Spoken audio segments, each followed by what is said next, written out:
Hey, what's up, world? Welcome to the Remix Morning Show right here on Black Power Media. I'm Jared Ball, currently rolling solo. Got the green screen not on right, not working right.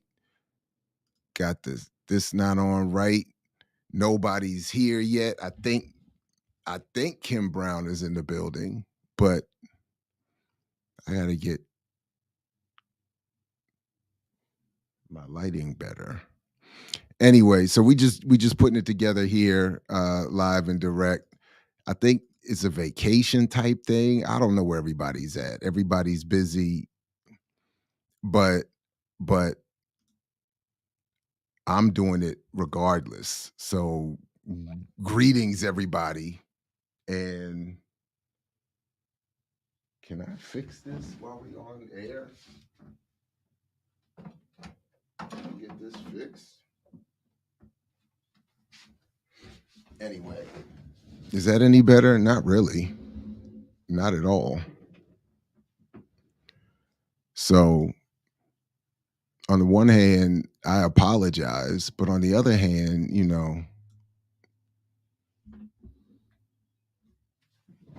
I don't know what to tell everybody. Can I get the lighting any better? And apparently not. Maybe a little bit. Apparently not. The green screen's not working right. Don't have to. Just Anyway, what's up?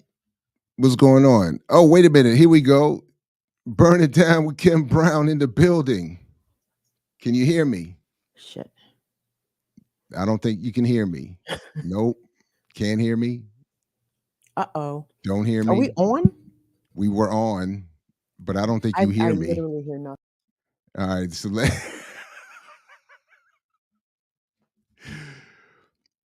we're endeavoring to put it together here on the Remix Morning Show. Ear Doctor's out. I don't know where everybody else is.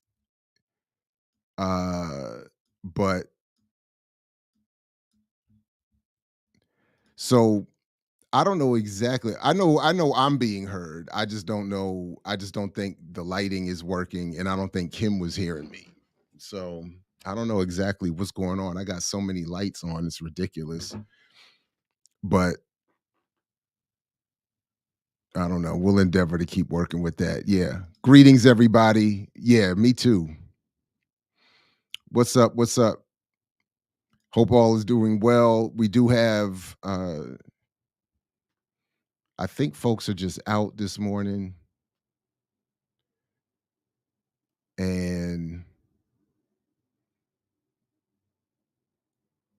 yeah, we could hear Kim, but I don't think Kim could hear me. Okay, she's good to go. Okay, here we go. Kim Brown, what's up, Kim Brown? Good Good morning. morning. Good morning. Good morning, JB. How you feel? I am great, even though unprepared, clearly. It's But summertime, Jared. it is Everybody should summertime. lower their expectations, man.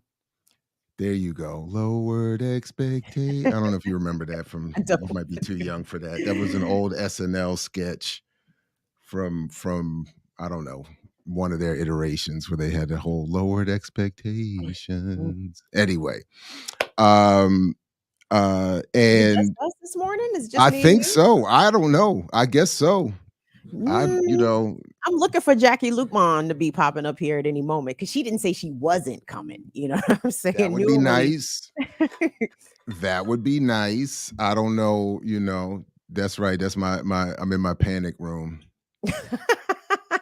So it's funny because I had a different screen on for an interview I did somewhere else the other day, and the green screen was working so well that that folks were really like, he has a nice house. They thought that was my house, and I was like, nah, this is He can't this be is revolutionary with a pool. exactly. He was like, it's just too. That house is really nice. I was like, good people, this is green screen. Like, don't let YouTube fool you.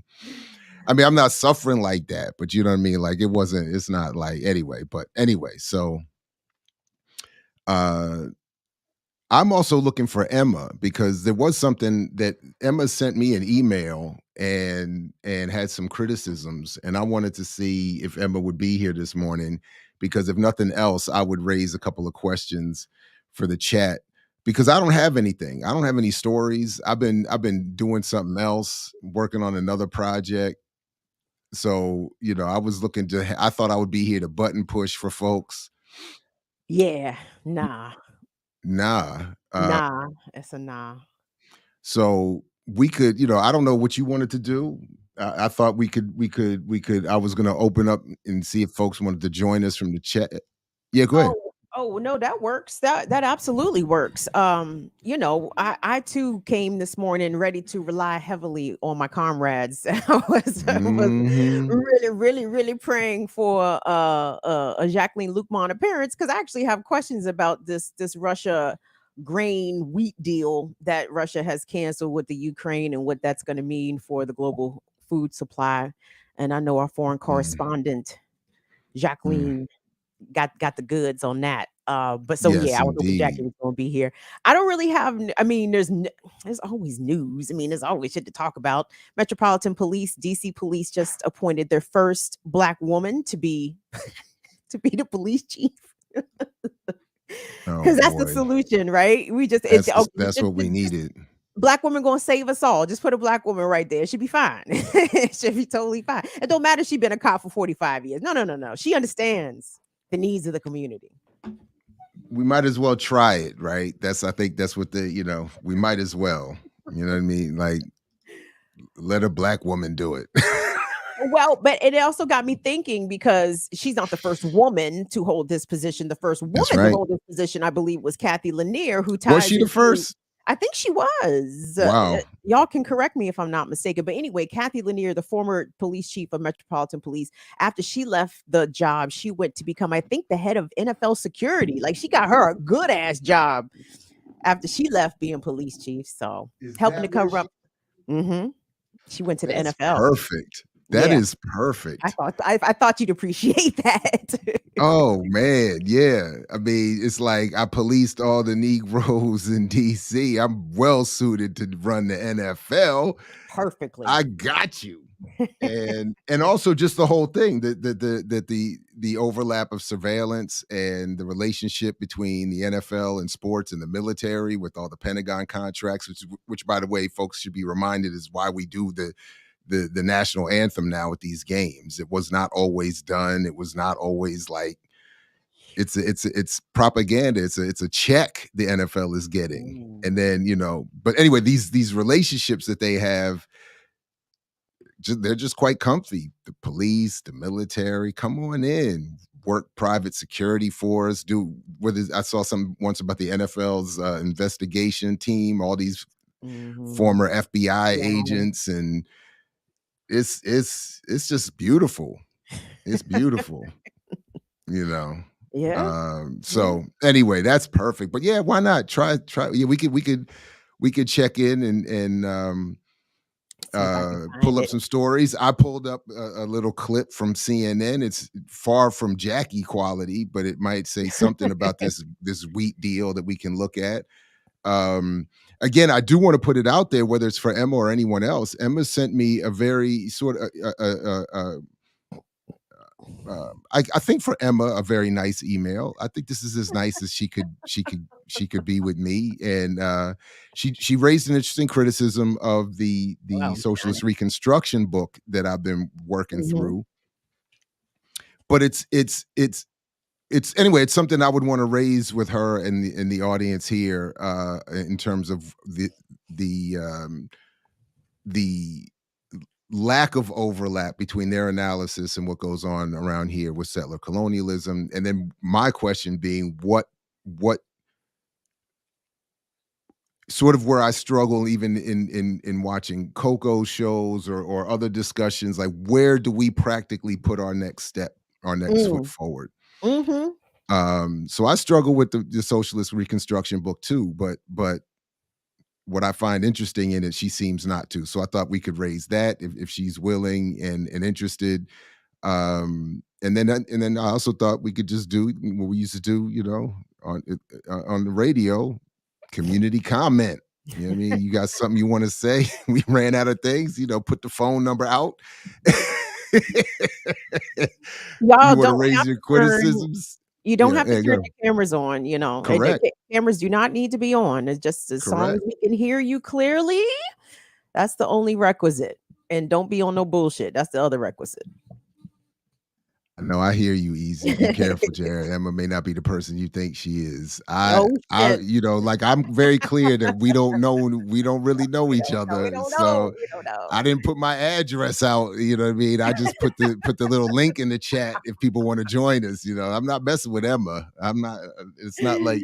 But again, even the criticisms that she raises, I think, are really interesting and should be discussed. So I'm here for it. But yeah, anyway, so we can definitely pull up a couple of these stories. If folks got stories that they want to throw in the chat, we can do that as well.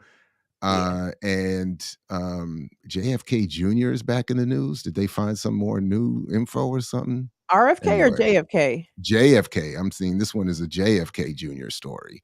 I know RFK Jr. is making the rounds. And I did not see the video. I saw And I'm it. not up on. Oh wait, maybe okay. Well, what I was going to say is I didn't see the video of. I saw a headline that said Brianna Joy Gray was checking everybody for misunderstanding RFK Jr.'s commentary, but I did not see. I haven't seen either one. So if you've seen either one, or one or the other, I would like. What is it that he's saying that folks are or are not up on? Oh, wait. Just real quick. Emma said, I'm traveling and can't speak as well, but can you talk about Professor Hakeem Adi? Also, that is only part of the criticism. Oh, I know, Emma, that's only part of the criticism. So I appreciate it. I know that was just a glimpse. You didn't even open the door. It was like I'm showing you just where the door is to the door room of critique, to the room of critique. But you need an hour, Emma. Stop playing. Yeah. You got to let us know when you got some time. Yeah, well, stretch your legs, get comfy. Exactly. But we are in touch. The Earn Your Liberation crew has been in touch with Professor Adi, and he may be on the platform Friday morning to talk about the updates on the attempt to get him removed from Chichester University in London, and sort of the broader attack academically, intellectually on Pan-Africanism and beyond. I did have the pleasure of introducing and semi-hosting him when he was at Morgan State a couple years ago. And of course, co-hosted when he came through a couple years ago on Dr. CBS's show, and always happy to have him back on again, and always wanting to support, really just in general, all intellectual and academic freedom. And this does not apply to him, but even with those with whom I disagree, like I just don't think the goal should be to shut down tracks of thought and research, even if they're hostile. I just think humanity can't afford that as a rule. So, but anyway, so yeah, Emma, we're endeavoring to bring Professor Adi back to the platform. So hold tight, and thank you for your continued support. So anyway, yeah, so I did, if you want, I did pull up that, I think, and there's a little video in it about the at least CNBC's views. And I think, I think we're about to get saved. Oh, please. I think we're about to get saved. I think we're about to get saved. Thank you, Jesus. Yeah. Look at God. Won't he do it? What happened? Won't he do it? Won't he do Won't it? he do it? And look at us. Are we matching?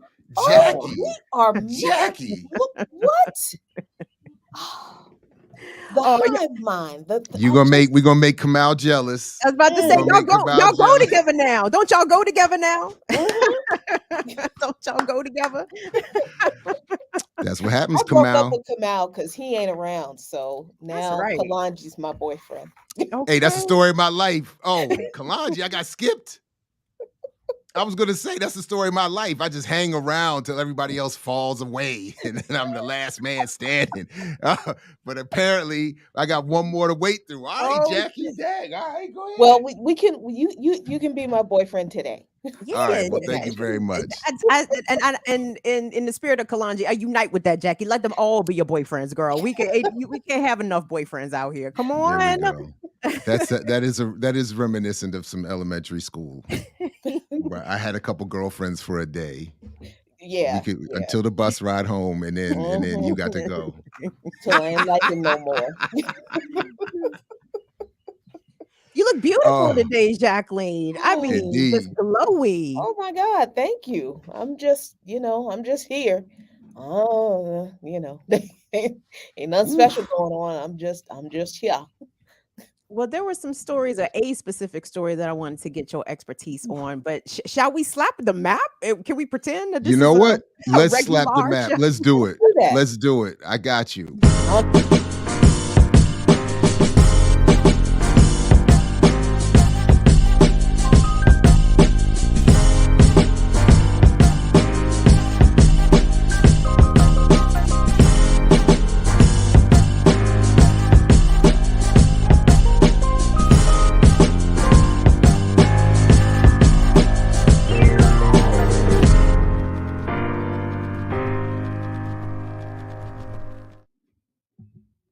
Oh, it's another week. Another string of mornings here on the Remix Morning Show, Black Power Media. Look at these glowing faces on this screen, everybody. Look at the blackness. Keep on. Boom, boom. Boom, da-doo.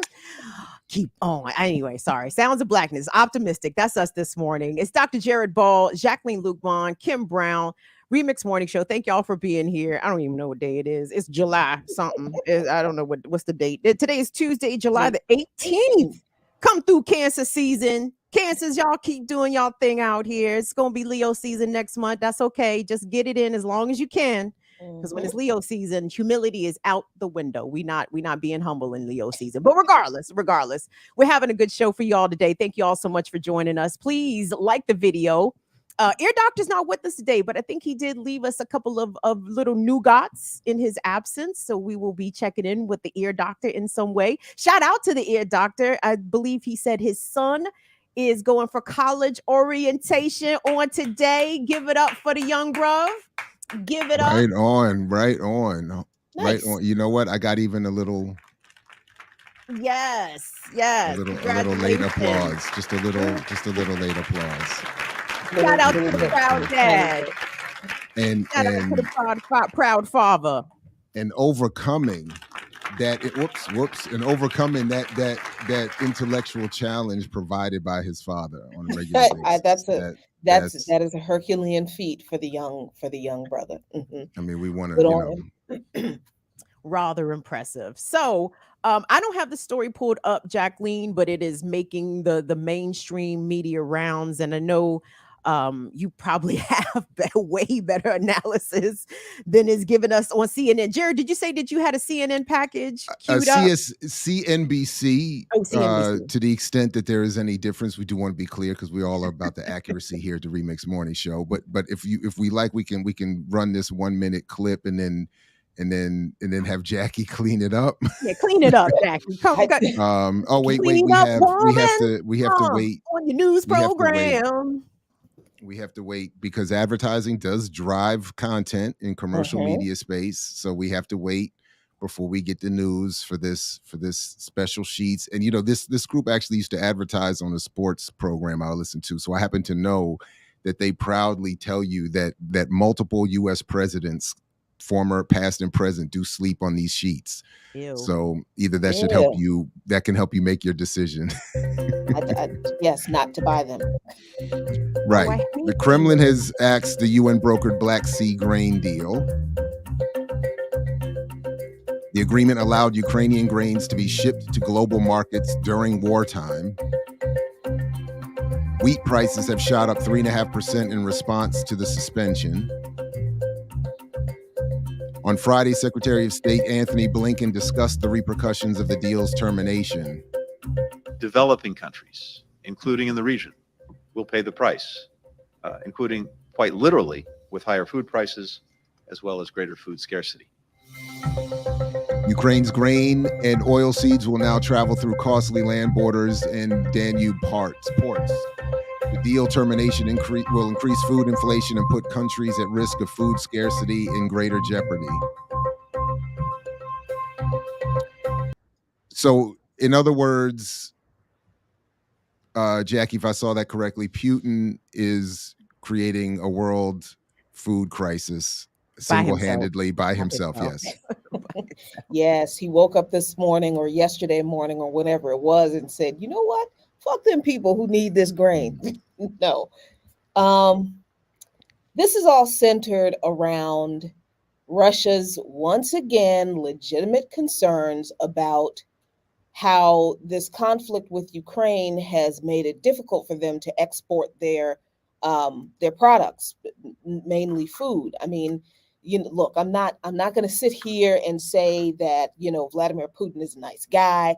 This is not about Vladimir Putin. This whole conflict, I hate the way U.S. media individualizes international foreign policy. Like we never say that. Like I never heard anybody call the Contra War in Nicaragua Reagan's Contra War, because it was. But anyway, that's another. Okay, so Russia has been complaining to the UN that they have had a problem, that they have been having a difficult time exporting their food. And of course, the UN hasn't paid any attention to Russia, didn't care. And now you have Ukraine blowing up Russian infrastructure. There was the earlier attack on the Crimean Bridge, I think, a few months ago. And then now there was another attack on the Crimean Bridge, which I think really did damage the infrastructure. Hey, This I'm sorry. whole thing that is, yes. So hold on. So in terms of sanctions, was Russian wheat subject to these global sanctions imposed by the U.S.? And when Russia went to the UN and said that they were having a hard time exporting their food products, was it because of the logistics of the war theater, or is it because of sanctions placed on Russian wheat? Well, Incredible. both, because you have to understand that the sanctions came as a result of the invasion, which I hate calling it that because I really don't think it was. But anyway, so the sanctions are not a separate thing from this conflict in Ukraine. The sanctions against Russia have been imposed on Russia because of this conflict in Ukraine. So the United States government is really, and the European Union governments, the governments in the countries of the European Union, they're really responsible for this grain deal not being renewed. It's worth noting that the deal was set to expire. Let's see, when is the date? It was set to expire at 5 o'clock yesterday, 5 p.m. Eastern time yesterday. So the deal was supposed to be renewed. But with Russia saying, look, we can't export our products. It's not that we don't want to, deliver food and grain products to people around the world, particularly on the continent and in a lot of Eastern European Union countries. It's not that we don't want to deliver these products. We don't want people to starve, but these sanctions are making it difficult for us to export our products. Then you've got Ukraine blowing up our infrastructure, making it difficult to, physically for us to. So what y'all want us to do? What? So, this is another, I think,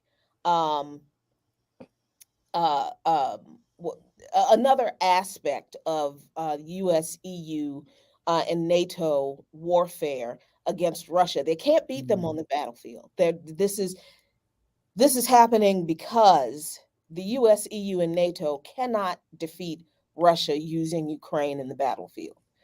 Ukraine is not winning this war. This, what do you call it? What do they call it? The whatever this offensive, this summer offensive, yeah, it's fizzled out. It was fizzled out before it started. Well, So that's why Joe Biden's breaking them off with the cluster bombs, Jacqueline. that is, I mean, if you were winning the war, you wouldn't need weapons of war that have been banned by the international community to win a war that you were supposedly winning. Anyway, so yeah, this is just another aspect of the US and EU's warfare against Russia, attempting to cripple it economically. But what they're going to end up doing is actually destroying or heavily damaging the economies of European nations and, unfortunately, African nations. So, yeah, and interestingly enough, African nations are not responding to this by saying this is Russia's fault. Russia needs to know that African nations know, and many people around the world know full well whose responsibility this is, and it's not Russia's responsibility. It is squarely at the feet of the U.S. and the European Union, and the United Nations. So that's my take. I liked the original headline better. Putin by himself is causing all of that other stuff is way too complicated and confusing. I like the whole Putin bad, Ukraine good. Can we just move on with that? It's so much easier and requires me to do very little. So I'm yeah. Putin just standing in blocking his out all of kitchen, that. eating his corn pops, his Russian equivalent of corn pops. While all these good Americans and Western allies scramble feverishly to find solutions to the crises he is creating by himself. I feel sorry for them. It's tough work. And you know what? Another aspect of this that the U.S. That is an economic situation with the U.S. The same way that the U.S. has pushed European EU countries into buying liquefied natural gas from the United States, as opposed to the cheap liquefied natural gas from Russia. I think this is also kind of a gambit for the U.S. to, in a way, to boost farmers. So now the U.S. is going to try to push these European countries to buy grain from the U.S. at much higher prices than they were getting it from Russia. I think that might be a part of it too. Interesting, because I thought that there was so many bans on American food products in the European Union because we put all kinds of chemicals and preservatives and stuff in our food that the European Union does not allow. Because I don't even think they allow for GMO stuff, or it has to be really noted, or it has to be marked very clearly that it's GMO. That's interesting. I hear what you're saying about the liquid, the LNG, the liquid natural gas, because even when Obama was president, when Hillary Clinton was Secretary of State, she went around the world pushing fracking and trying to encourage especially European countries to begin building LNG terminals, because you have you just can't start accepting liquid natural gas. Like there's a certain process that goes along with that. So they have had to improve or create new infrastructure in Europe to even be able to accept these American LNG imports. But all that did was hasten the expansion of fracking as a fuel extraction process around the globe, which we know fracking is quite terrible for the climate. It releases tremendous amounts of methane gas. Methane is more harmful to the atmosphere and to the warming of the planet, even more so than CO2. Just the ghouls, y'all. They are just accelerating the planet's destruction.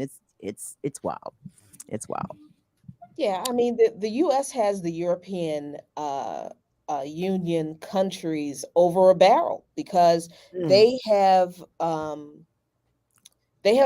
all in with this proxy war using Ukraine against Russia. So I don't see any problem with the United States being able to force a lifting of these bans on U.S. food products, as far, even if it's limited to just grain products, because I mean, what are the EU countries going to do? Let their people go hungry? You see what happened in European countries when people realized they were going to be cold.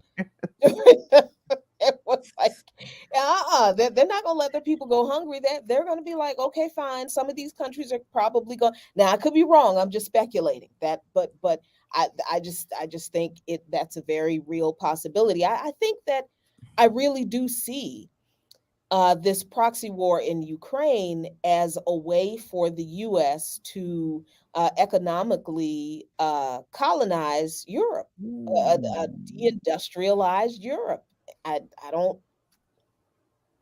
So, we'll see. We'll see what happens. That is, if I heard you correctly and him correctly, that's more or less Michael Hudson's a summary of Michael Hudson's dollar diplomacy and super imperialism argument about the use of the dollar historically and today to do just that, to force allied companies and corporations and ultimately governments to fall in line with what will serve the interests of the investors. But anyway, not going unnoticed is that a number of good suggestions have come up in the chat from Ricky and others for stories. I did pull up one because in again, to the rescue. Thank you, ZZ Lion. Puns by Jack Queen Gambit opening chess move. Exactly. Yo. That's right. Exactly. Right on. Good catch. Good catch. Oh Woo! yeah. So You right flip on. them Right. locks, girl. Them locks is locking the day. So flip them one more time, Jackie. Give me a little hair flip. There we go. Woo! Yes. I got to put them back up because it's hot. It's hot out here. It just. Jackie come in the studio, shaking her dreads, throwing these bows, busting these heads. So yes, Coco, thank you very much, folks. Yeah, my interview with Millennials Are Killing Capitalism just dropped, part 1 at least. Please go check that out. And while that, though I'm not involved, I will remind folks that later today at 12 noon, part 1 of the 2023 Hate Awards is going to drop. So how are you not involved? Aren't you one of the founders? Yeah, just wait a minute. That's how hate works. I mean, I had, how you going to have the Source Awards without Benzino, man? Exactly. Those are the two fundamental rules of the Hate Awards are that everyone can get it and you have to hate harder. So okay. Damn. This is how it goes. The hate must have manifested itself in my lack of invitation. See, that's how deep the hate goes. It's rough. It's rough. So yeah, anyway, part 1 is going to drop later today. And I think also at 10 a.m. Something with Kalanji and Dr. James is dropping. I'm not entirely sure, but if just make sure you like, share, subscribe, have the bell rung, and then you don't have to worry about whatever. And one of the things you also don't have to worry about when you've had the bell, when your bell is rung in this positive way, is that you get alerts to when we're doing the remix, and then you can get caught up and brought up on stories and this one is one that we all need because all the problems that you just outlined, Jackie and Kim, are being addressed by. We first saw Anthony Blinken, who has made clear from day one that he is going to use the struggles of his people in the Second World War and the Nazi Holocaust to remind everyone. Oh yeah. I didn't know. So he in fact, and I actually did a little video on this way back in the beginning when he first was announced. And I actually did a deep dive into some podcasts about him and his life. But his initial argument when he first was appointed, and probably what led him to the appointment was that he was happy to extend he comes out of the Obama tree, and I believe even the Clinton tree before that. I'm not sure, but Yep. but so he comes out of that line. He was happy to extend that line, but then pointedly he made clear that as a Jew, he was going to use the suffering of his people in Europe during the Second World War as a reminder of why we need American diplomacy to be spread abroad, that we need U.S. What he was calling diplomacy, others might call imperialism, or even the woke imperium. We need that because otherwise you get despots and fascists, and as soon as the United States turns its eyes away, obviously the world falls into chaos. So to address that, to continue to help address that, is someone else affiliated with this apparatus and someone trying to find their way and look to extend all of this, and is doing a great job and is expanding Black Girl Magic. So in this very strong piece from Salifu Mack and Hood Communist, with the great artwork here. She got her hair. Is this in a bonnet with the gun? Yeah. Who was that? So- Sunny Hostin? Sorry. Right.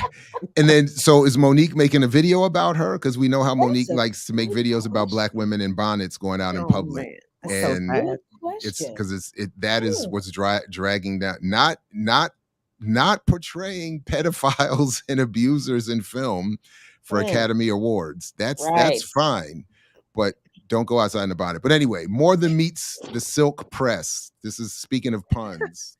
Revolutionaries do puns very well. More Than Meets the Silk Press, Kamala Harris and U.S. imperialism.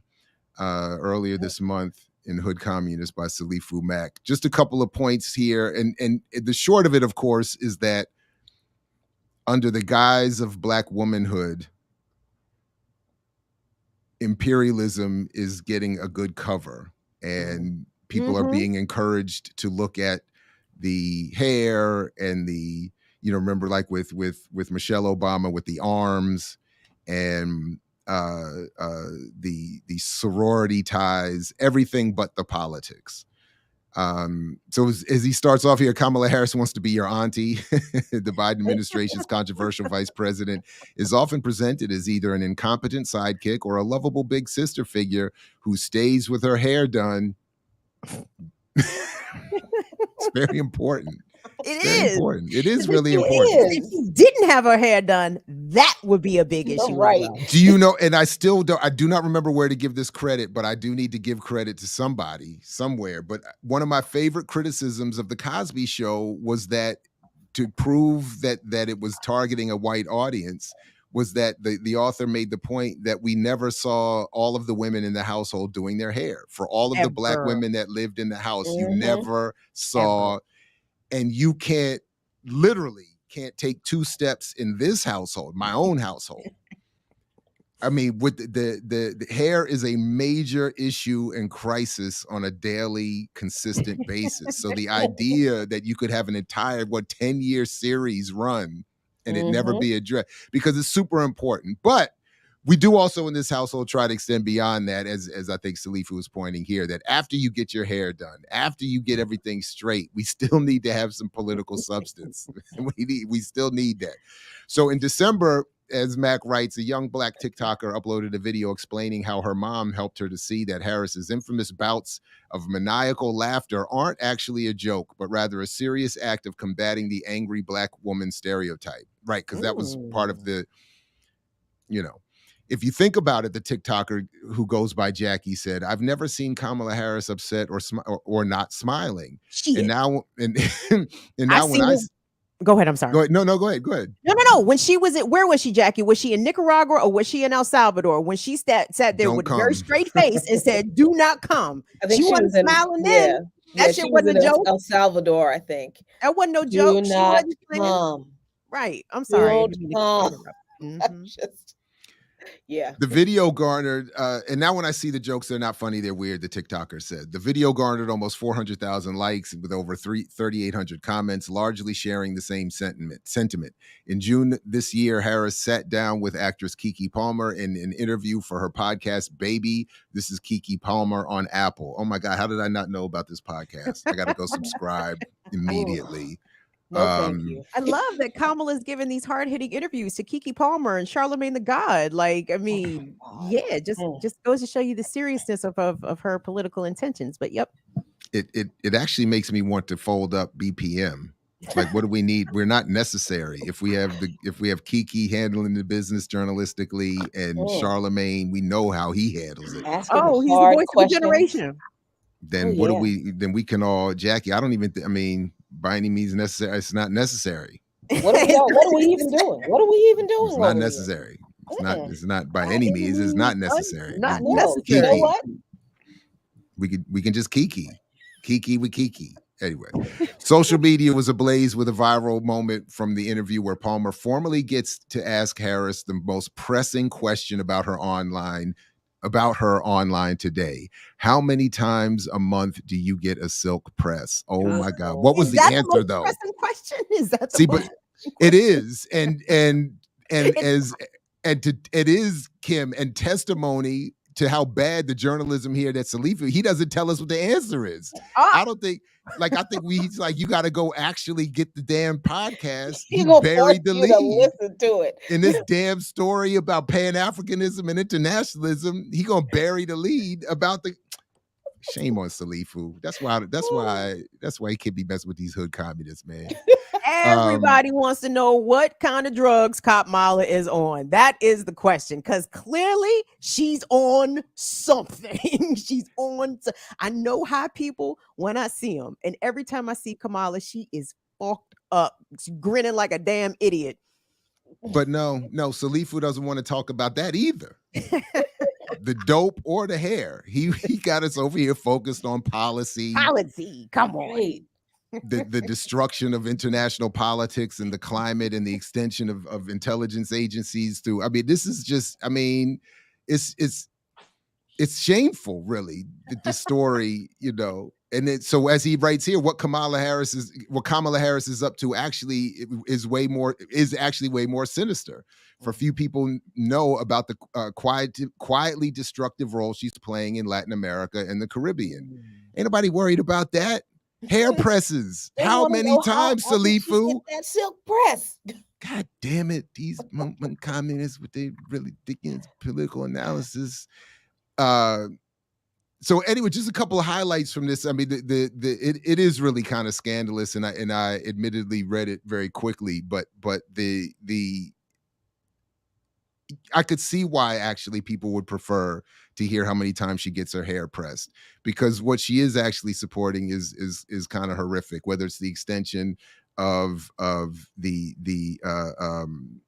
what is it, now I can't remember, the USAID or the United Nations, and work with the U.S. Department of Homeland Security. And the United Nations have admitted that in helping all the arms delivery that Kamala is supporting into places like Haiti and elsewhere that get all the negative stereotype.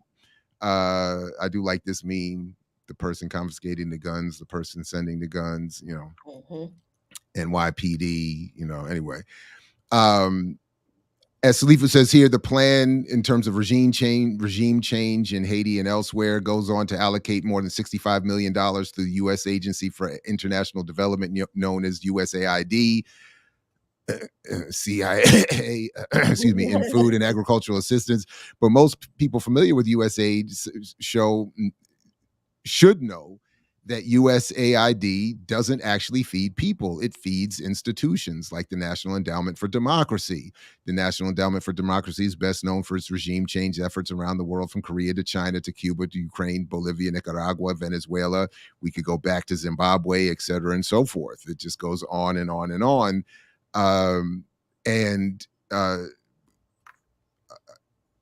Anyway, it gets a lot of cover by the inattention paid by the role played by politicians like Kamala Harris, who's being asked about hair and etc.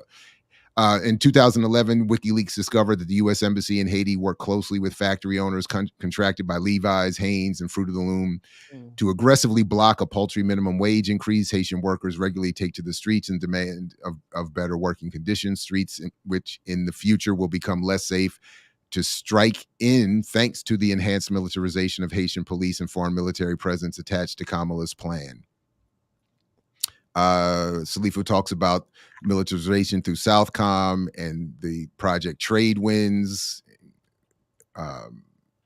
Again, a full, as I think he even uses that phrase in here somewhere, full spectrum assault on the hemisphere's resources and political apparatus. Life and Debt, by the way, I'm sure a reference also to the great documentary about global economic policy and tourism and its impact specifically on Jamaica, but the same policy and practice is basically being described here. All of that to say, you have to go read the article. It's one of the many great pieces on hood communists. But just concluding here, as does Matt, Kamala Harris's identities as a Black woman and Jamaican continue to be used against the masses of African people around the world who are told we should be thankful for the representation. This is a vicious tactic of neocolonialism, and it was outlined for us by Kwame Nkrumah in 1965 when he explained, quote, neocolonialism is the worst form of imperialism. For those who practice it, it means power without responsibility. And for those who suffer from it, it means exploitation without redress. So Kamala Harris, while she wants you to hear ski-wee and see her in Converse sneakers and see yourself, or at least an image of what you could be, but in reality, she is not your auntie. She's an imperialist. Woo, and shit. That Bars. is bars Bars. and facts. So Bars all day. Yep. And That's even a fantastic article. so you can even look at Kamala, I suppose, at the macro level, but even at the micro level, Jacqueline, I know you were following this very closely. Yesterday, Metropolitan Police announced their new police chief, a Black woman, Jackie. Don't you feel safer? Her name is Pamela Smith. Pam been cop for a long time. Pam been big police out here. She retired, I believe, as the chief of the U.S. Park Police. And she had a number of other roles in the federal, whatever the fuck. And now there's finally a Black woman overseeing Metropolitan Police. Y'all, the crime wave is about to end. Everything's about to be fine. Everything's about to be fine. But I guess to the point of the author of that piece there, what Kamala represents on the macro level, we see these micro representations being put out to us also. And Pam Smith, the acting Metropolitan Police chief, she has a hard luck story. She came up in foster care system, etc. And I'm like, isn't this Robert Conti's story? Like they keep rolling out these hard luck stories of these people that had to bootstrap themselves up the way in order to get to this position of leadership. And I'm like, all right, but even for all that, the situation in the streets does not change regardless. You know what I mean? So would you like to hear from her instead of getting this spin that we get from these radical lunatics on BPM? We should hear direct, because apparently this is a one-on-one is included here with the new police chief. If we'd like to hear from her a little bit. Pamela Smith joins us to talk about what all that Black excellence. To-do list. Good morning to you. Thank you so much for joining us, by the way. We really appreciate it. Oh, is that Jeanette? Jeanette. Thank you so much for having me. Absolutely. It's a pleasure to be here. I'll start with this question. What was your reaction when you first received the news? To be honest, I told Mayor Bowser that I was actually shedding a tear. It was such an so DC is all Black woman run, run basically now, right? District of Columbia as the chief And of police, look at what we have. Look at what that has wrought. To be able look at how much better off we are. Is really humbling for me, and it's certainly not lost. I feel like even from here, I can hear the celebrations in the streets. Your background, you've been really transparent all the way to her background. Listen to this. This is important. I grew up in Pine Bluff, Arkansas. I worked in Little Rock, Arkansas, so I'm very familiar with that area. You talked about what connection and perspective that'll give you as chief. Can you touch on that a little? Absolutely. What we're seeing right now is that a lot of young people are committing a lot of the crimes that are taking place here in the District of Columbia. I'm passionate about young people. I'm passionate about working with juveniles. One of the things that we want to do is look at a prevention a method to keep our kids from going into the juvenile justice system. And it's important to me that we do that we embark upon that. In the Metropolitan Police Department, we have what's called badges and barbers, where our police officers cut the hair for some of our young men. What I'd like to launch is a beauties and brain for our young ladies to also have that opportunity to engage with our Is she law enforcement serious? officers. Yes, And then yes, for us to invest yes. in them. You know, even though I had turmoil growing up, someone invested in me, and I think it's an opportunity for me to give back to the community. Staying on the topic of juveniles, as you know, as So wait a minute. Just to follow the theme from the previous story. As long as your hair is dead. Yeah. By the popo. Not only is right, as long as that is going to build the community that when they arrest you, harass you, and worse, at least your hair will be tight. Right. And you'll right. know the barber or the beautician. Because it was the police who cut your hair? Like, I'm confused. And is that part of the training? Is it just a given with blackness that you're automatically good at hair? Or is it just gonna be like kids running around here with jacked up fades and crooked hairlines in addition to the abuse? This is. I mean, when you get your bad hair experience at the barber or the beauty shop from the MPD, the fact that you leave the salon or the barber shop still. Your family is underemployed if they are employed at all. They are paid low wages. They can barely afford their rent. They can't afford health care. The public school you go to is crap. There are no programs for you to participate in, to do anything in your public school or in your community. And the popo that's not in the barbershop and in the beauty salon, they waiting for you on the corner down the street to jack you up because you fit the description. But yeah, but Jackie, James got it here though, because you got to have a fresh lineup in the lineup. So James understands the point. Thank you, James. You gotta be fresh to death anyway. That was her first thing. The question to the chief: what do you plan to do about juvenile crime? Well, we have a hair doing program. What the fuck? Like, that's your first? That's your policy? Should we play anymore, or should we? Are we good? Was that like? We have to play. Hold on. We play a little more. Do you want to play a little more? Juicier, please. Okay. Okay. As of Sunday, 512 carjackings, 64% of the arrests involve children. We're talking as young as 12, mostly 14, 15. They just didn't have a good cut. You talked about holding the parents accountable in some way. I wonder, one, how do you deal with the consequences that these children essentially should face, and what do you mean by holding parents accountable? Well, what I mean is having, and I like accountability. Accountability is a good thing. I don't find that to be a negative thing. And what I mean by that is being able to have us to engage or connect more with the parents.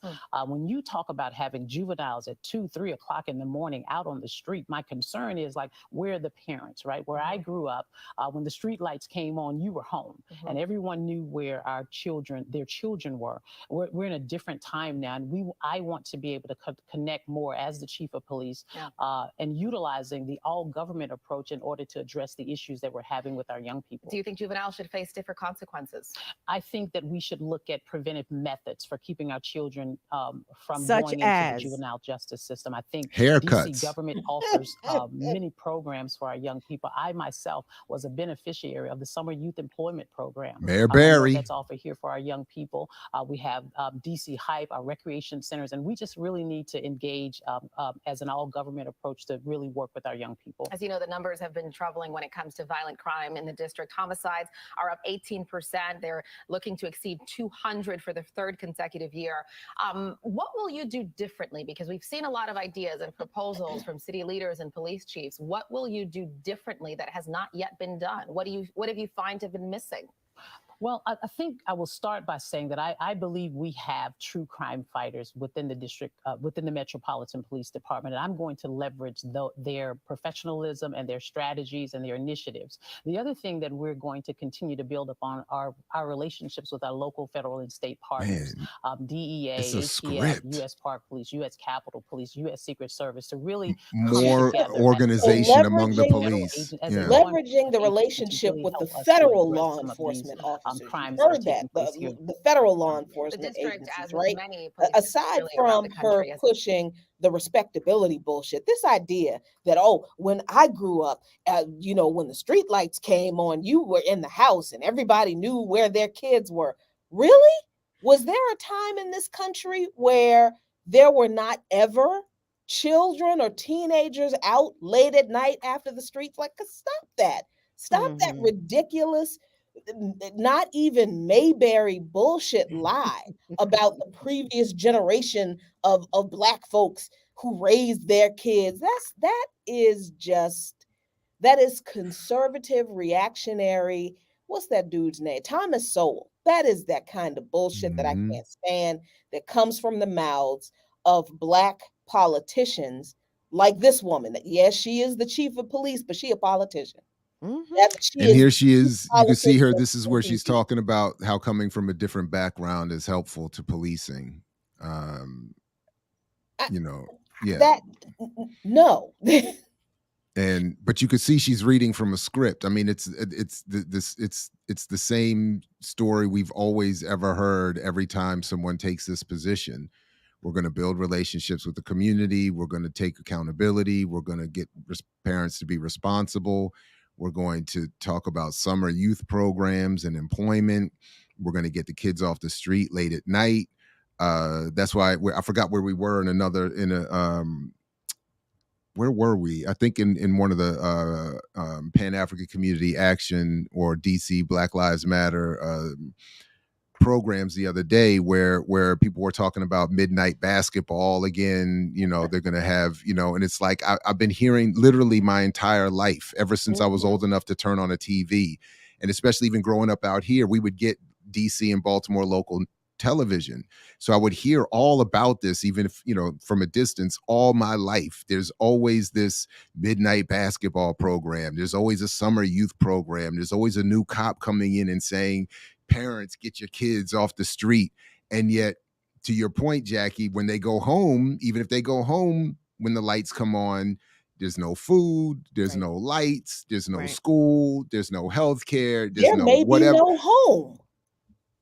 Right. There may be no home. That's right. So this whole idea of people on this, oh, well, shouldn't parents have more responsibility over their child? First of all, the assumption that just because a teenager is out past whatever time that they must be up to something, so y'all won't never teenagers, y'all won't never kids, and y'all always were home by curfew. Bless your angelic hearts. Bless your perfect fucking little lying hearts, because you lying. I'm sorry. That's just the truth. You just criminalize a whole generation of kids because you don't like how they present themselves, you're right, a couple of gender, because you don't like how they present themselves, and you assume a whole lot about these kids just because it's easy. You don't want to admit that as a people, we are ravaged by this system. Homelessness, housing insecurity, kids who their home life is chaotic, it's not stable, they're couch surfing, they're sleeping, they're staying with friends. They may not have anywhere safe to go. Their parents need support and they can't get it in this system for a whole lot of reasons. The reasons that you mentioned, Jared: mental health support, substance abuse support, health care. They need a decent job. They can't get that, but we're going to focus on, oh, parents need to be more accountable for their kids. Stop that foolish, immature, reactionary, conservative, Thomas Sowell, white people talking points about Black parents don't raise their kids garbage, because that's all that is. And that does not help the kids who really need the support. That this woman is talking about an all government support. Like what? Shit. Because the things the government should be doing, like providing housing, health care, quality education for families and children, they're not going to do.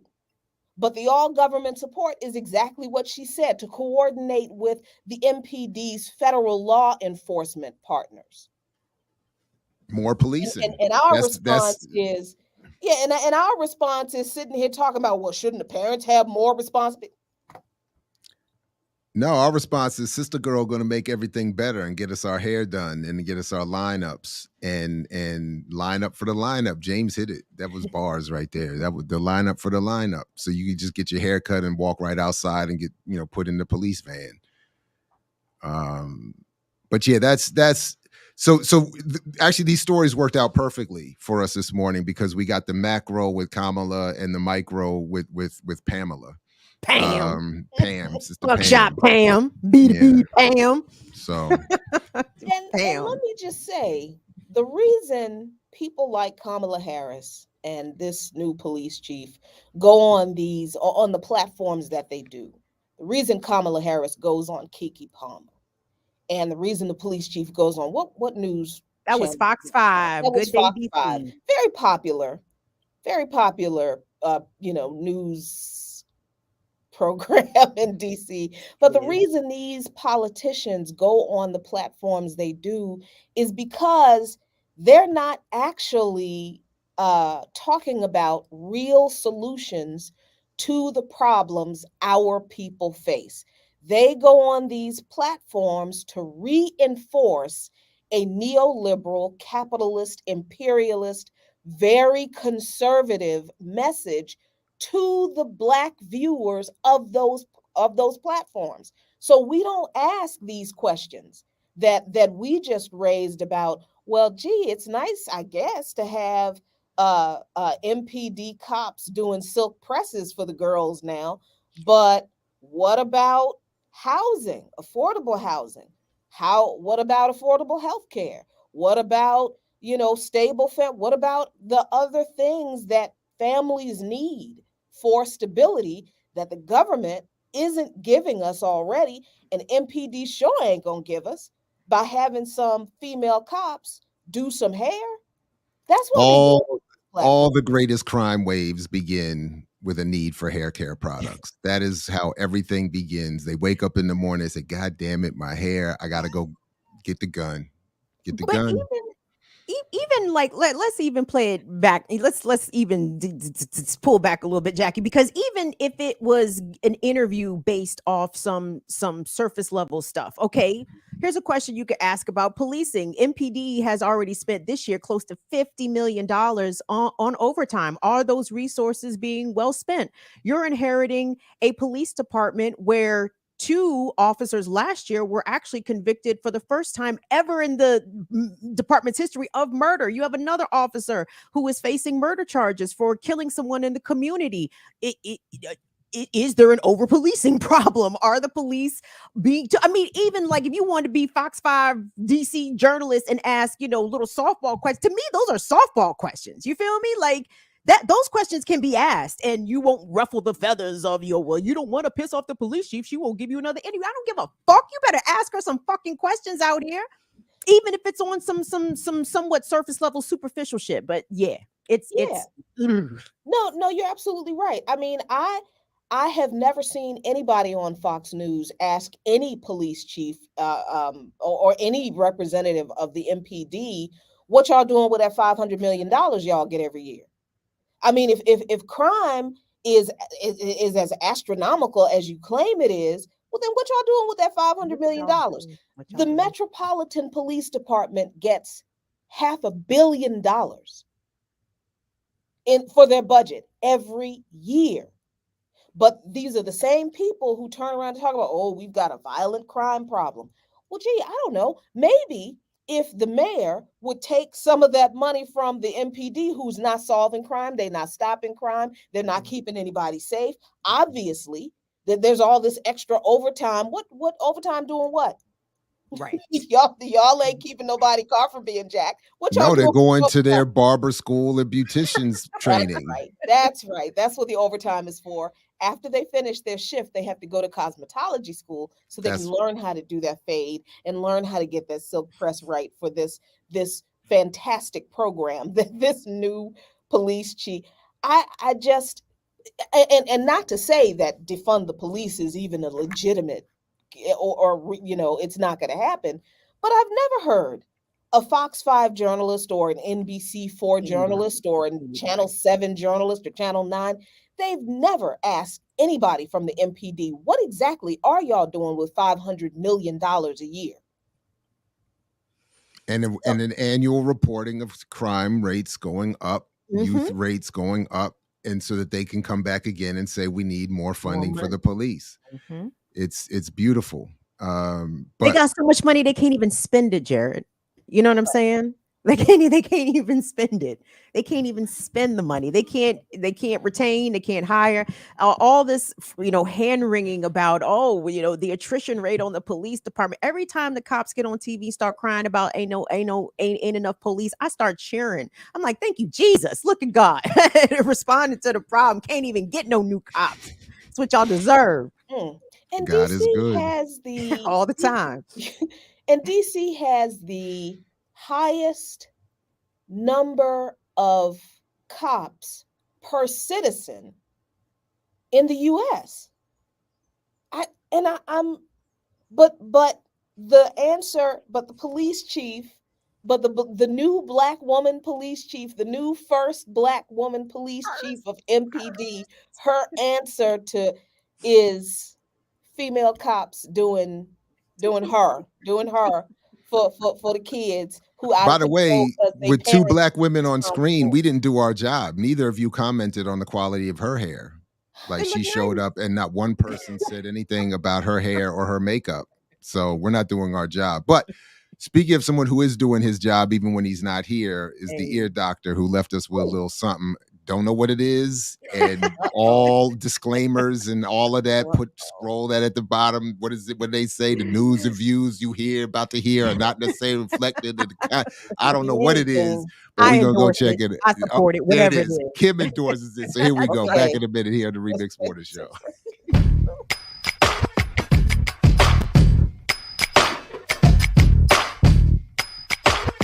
Yeah. What's good, everybody? Welcome out to no other than the Remix Morning Show. That's right. I go by the name of the Ear Doctor, and I am here to give you a little bit of weather report. But first, make sure y'all hit that like button, that subscribe button if you're new to the channel. We got a lot of dope shows, so y'all need to go check them all out. All right, with that said, we're going to go ahead, go to patreon.com, drop some change in the bucket, do a super sticker, support the channel, do it somehow. You know what I mean? All right, with that said, let's go ahead and get to the weather report. Let's start off with outside of the box. Usually I do the main, states and capitals and all that stuff, but we're going to go a little different, outside of the box. So let's start off in Morrow, Georgia. Morrow, Georgia. It's like an hour away from Atlanta. It's going to be mad hot. It's going to be like 93 degrees. So stay inside if you don't have to go out.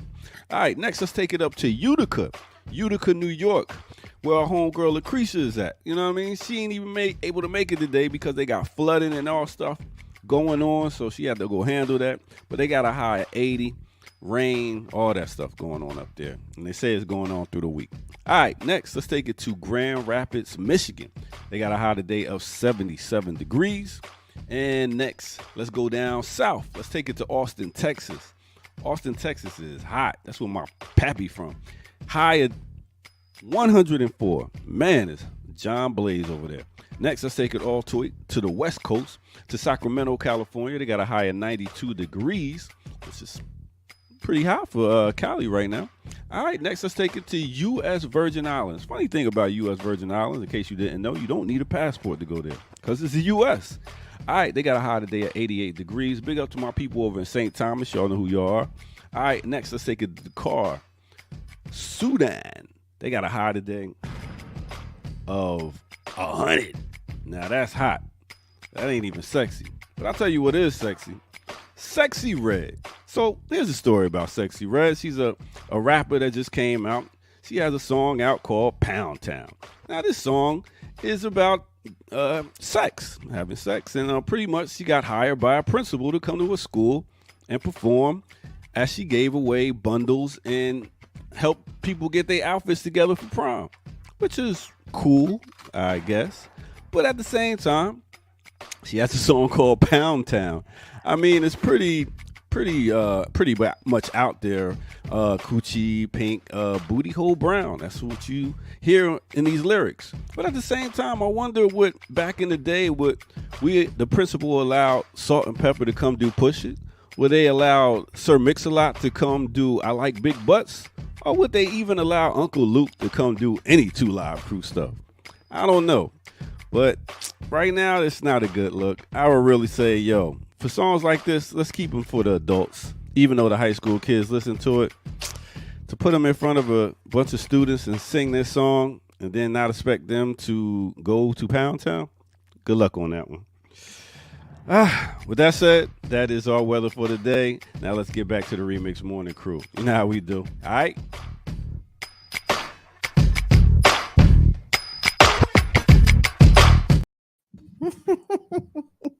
Yes. He Yes. never disappoints. Never. Oh, Never. Lord. Always delivers. Come through. Ear doctor. Did y'all know you didn't need a passport to go to the Oh, Ear doctor? You knew damn well you ain't need no passport to go to U.S. Virgin Islands. Ear doctor thought he was That's why dropping it's some shit called on the it. never US. mind the troubling implications of the island of islands belonging to the U. That's a Mm. whole nother. Okay. Mm. Your thoughts about Sexy Red being invited to perform for high school students? So How old is Sexy Red? What high school? I'm curious. Where did this happen? I need more details. Ear Yeah, I doctor. might need to talk to the principal where that were happening at my own. I'd be like, what are we? But I don't know anything about Sexy Red. Is Sexy Red of high school age? Her Okay. I pulled this story up very quickly. And according to what's being reported, she's 25 years old. She said she did not perform her song at that school. She did some charity work for the school's prom. She said, y'all do know I went there to give the boys money for their haircuts and girls bundles for prom week because I remember when I needed help with my prom stuff. She Oh, did so she not- must have been in DC. She's working with Pamela at a project in DC. Okay, I get it. Now I get it. Okay. Sorry. So Jackie. this idea that this rapper performed her very provocative song, I've never heard it. I don't know what it is. I don't care. She did not perform the song at the school she went to. She went there, gave the kids some help with the things they needed for prom. I also remember what I needed help for prom, and I wasn't even going to go until I found out there was some charity that was giving away prom dresses. And I was like telling my mom, I ain't going to no damn prom.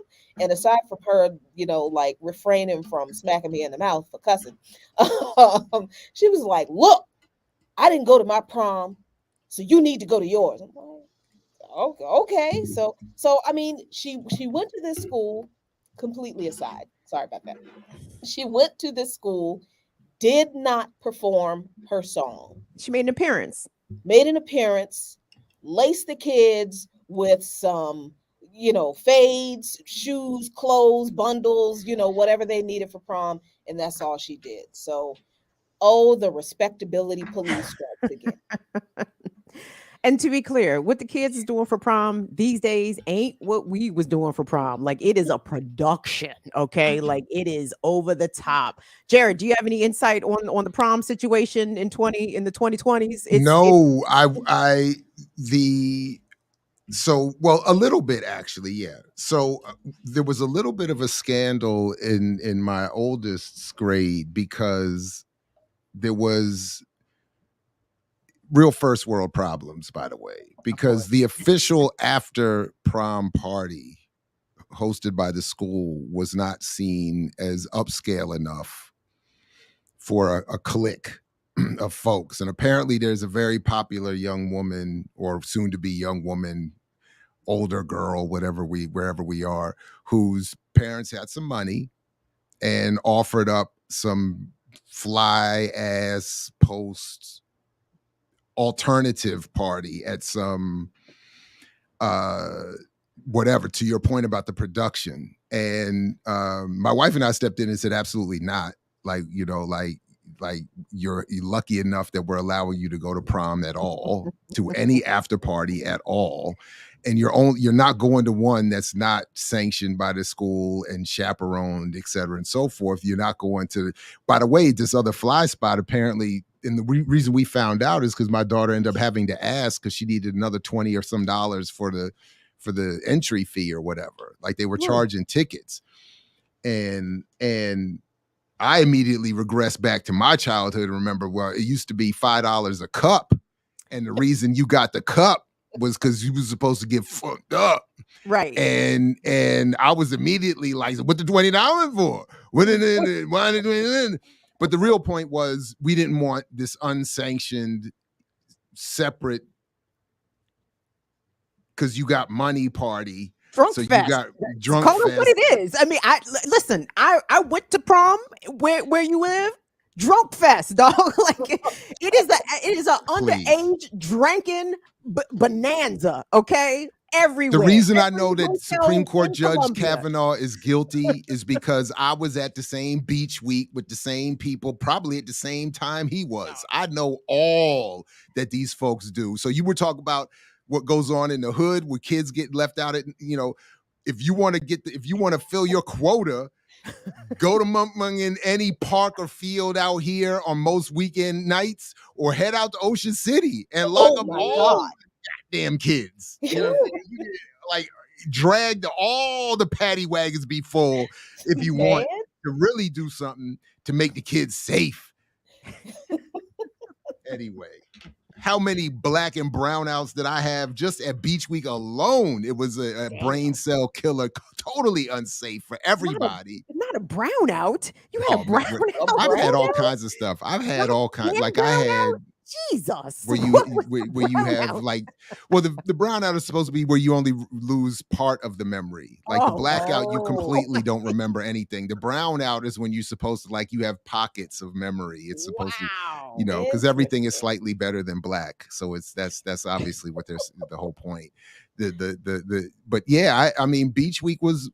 I mean, I did go to a few of those, and I think literally at the same time as the justice. I think there was some overlap, and it is complete debaucherousness, overindulgence, zero oversight, and completely unsafe for everybody. And I'm amazed there aren't more horror stories that come out of that probably don't. We just get suppressed or taken care of with rehabs or whatever. What happened with who was the woman who made the accusation against Justice Kavanaugh? I can't recall her name now. I can't either. I don't remember. I mean, but like, some people just sit on these traumas for a while. You know what I'm saying? And it's not until the stars align that it's appropriate, if even then, to bring it out. And even you see how she was met. Given her privilege, her class, her status, even she, you know what I mean? You lying biatch, you know what I'm saying? I have two, like, I remember I woke up not knowing where I was in the middle of the night and tried to get into somebody's house that I thought was the host of the party that I had last remembered being in. So that, and then I also remember waking up in that hot beating sun on the hood of someone's car, like burning up on the metal of the hood of the car, like, and having no idea how I got there before cell phones. So you got to find a cell phone, find some change, find the number of the people, find the hotel. If you remember where everybody was, like, it was a complete. So that's just me. So I can't. And just imagine what the whites was doing. That was married. Imagine what the whites was doing. And then honestly, some of them are obviously women, smaller. Nobody, thankfully, nobody was looking for me for anything untoward. Like, I wasn't the target of people's desires. So like, it's all kinds of, I can't even, that's true. Oh, yeah, right. No, Zenzabel, I think you lying. Nobody over the age of 40 has ever had a drink or a drug. Oh my God. Teens just started this madness last week. just 2 Shame. generations ago. These damn And kids. there's so much propaganda. Like the propaganda still pisses me off because I see these stories constantly about the rates of teenage marijuana overdoses have risen by 700,000% over the past 3 years.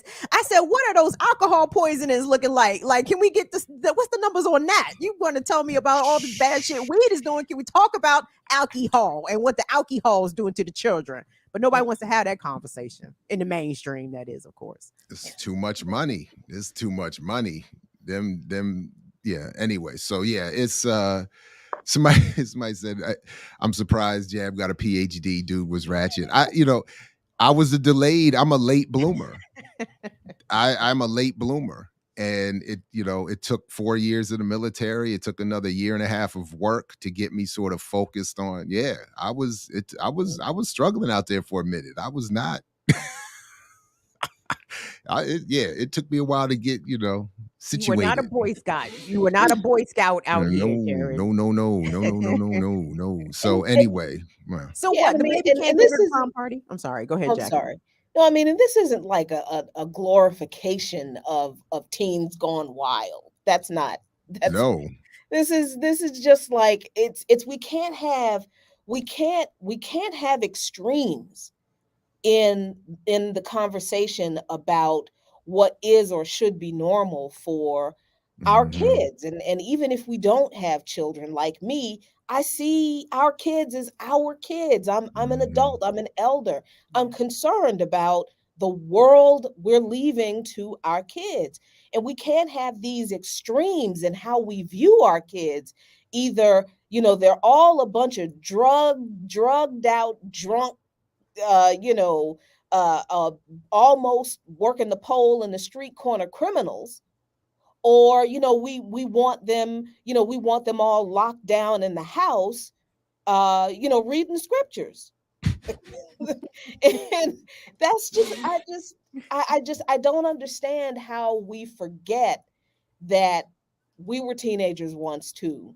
Mhm. And even if some of us did not have the experience that some of us have had, that we've done our dirt too, and we survived, and we didn't do our dirt as kids. Like when I was when I was being a kid, being a teenager, out hanging out, going to parties and whatnot. That one year when I was like, okay, finally, let me see what this is all about, because I was a bookworm.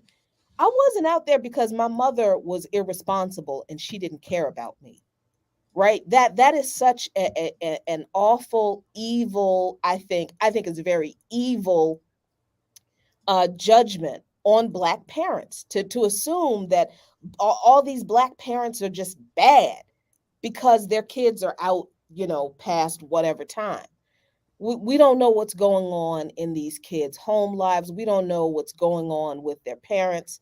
And instead of projecting our biases on people and what we think people aren't doing because their kids aren't perfect, whatever that's supposed to be, why don't we have a realistic conversation about the environment all of us are living in? That's really the issue.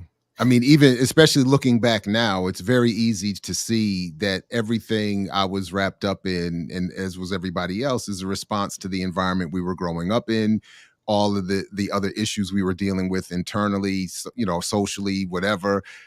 So anyone that's concerned about the behavior of young people has to look first at the arrangement of the society that is put together by adults, because no properly functioning society is going to point to its children as the solution for its ills. The behavior of the children is a result of society's ills to the extent that they've gone too far.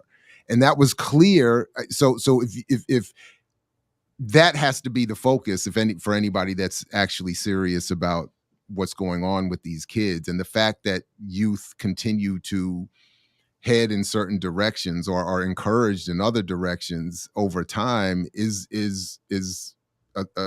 points to the continuity of these antagonisms and problems. That, I mean, there's something just in the natural pattern of being a human being that youth encourages change and some sort of transformation and struggle, et cetera, and so forth. And then when you add to it all of the other. And then I'll stop here by saying, again, I keep making the point. What I've learned more than anything about fatherhood is that parenting is an exercise in powerlessness. That you see immediately how much you depend on other people, other institutions, other elements of society. You cannot do this. There is no such thing as I'm going to be the perfect parent and then by myself, my child is going to automatically become the perfect citizen and human being, blah, blah, blah, blah, blah. I mean, from day one, starting from before birth, you're already dependent on another person, other people, other institutions, other society. I mean, from medical to educational to spiritual to familial to everything. So this idea that if Jackie did wrong or Jared did wrong, it's because of our parents or whatever, that is absurd. And to the extent that parents aren't able to be better parents, it's also because of the environment and the society that impacts them. I got to go to work. We have it relatively good. Both of us, my wife and I, have to go to work. So at some point we did need and do need other people, institutions to get involved. So so this idea that it can be everything that our children end up doing, well, obviously everything good is our credit, but everything that they don't do properly can't just be, oh, well, Jared and his wife are bad parents. They just didn't this, that, and the third. Well, obviously there's more to it than that, but it's just, it doesn't fit into a 5-minute Fox News segment. That's really what it is. So get their hair done. Right. And I do wonder, because I really don't know, because I haven't looked into it, but I bet you that adolescence looks different in liberated countries. I bet adolescence looks different in countries where the education system, from pre-K to high school to college, is a lot more comprehensive. And now that I'm saying this, I'm thinking about it.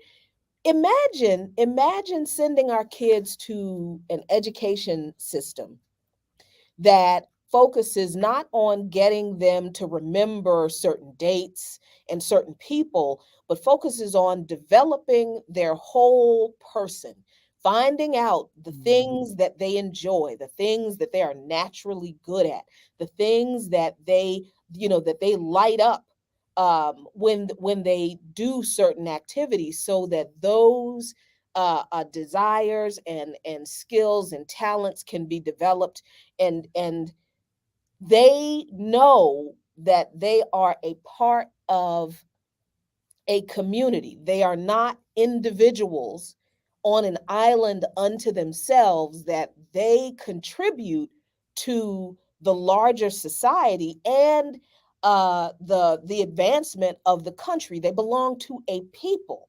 Imagine if our kids, and I'm just thinking about the education aspect of it, imagine if our kids were able to go to a school system that did that, instead of focused on remembering dates, remembering people, and only certain dates and certain people. That's right. not all the dates and all the people Mhm. that contributed to this thing that we live in, and all of the complexities.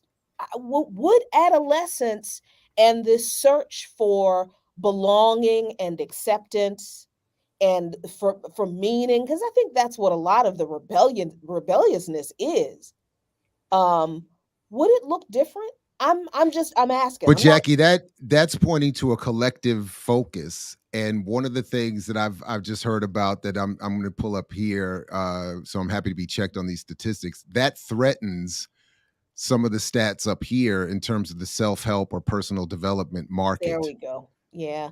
So this projection from the end of last year says in the United States, they're projecting the personal development market to be by 2030, $67 billion. Ooh, we got to get in on that. We got to get in on that. DPM, what's up? Okay, so we need to get in on that. 67 billion, you said, annually? 67 billion by 2030, and other statistics have it around 13-14 billion currently. Earn your liberation. Come on, turn that into a motivational speaking series there, Jared. That's what we need to do. And therefore, You know what we need? We need a relationship advice show. That's That's right. what we need. Oh my gosh, Mhm. Jackie, why do men cheat? I need the answer. I need the answer for the 50 millionth time, girl. I need that. I need the answer to that. Repackage to me just one more time, please. 15 ways to keep your man. That's Oh my what we God, need. yes. But yes. I did. It is funny because I went to the package store to send someone a package, and I turn around while I'm waiting, and right behind me on the book stand at the big name package store is a whole rack of books about organize your pocketbook, 10 steps to a better life, all of this. And so I was like, wow, this is nothing, nothing about organizing, it's Nope.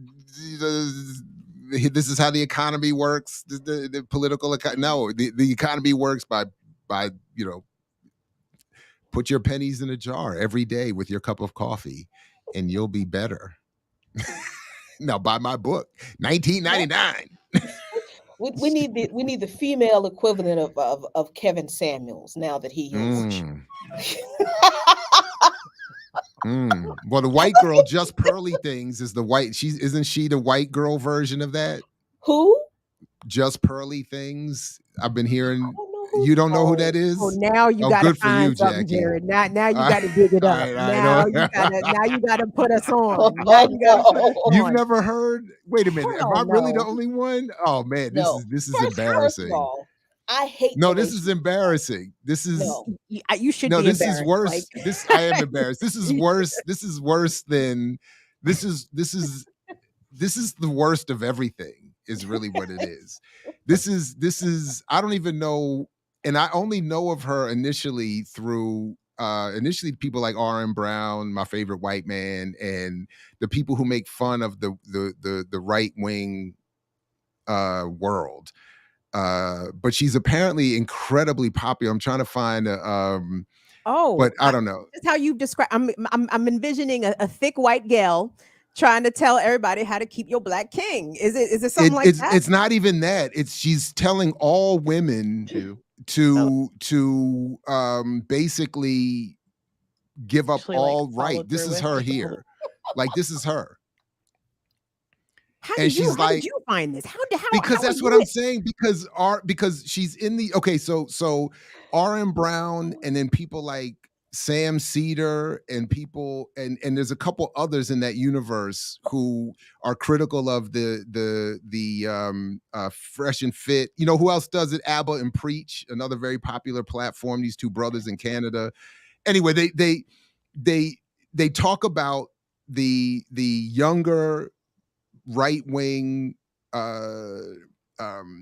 environment. So you get and it's like this manosphere, this Fresh and Fit, which is one group, these two brothers in Miami who hire Instagram models to come on the show, and then they talk about how women ain't this and women are terrible and women should just be subservient to men and they should just that. And the Daily Wire crew, what's her name, Candace Owens and Shapiro, they're all part of this whole and Nick Fuentes, who was hanging out with Ye for a while. They're all part of this crew, and she's part of the crew. Oh boy.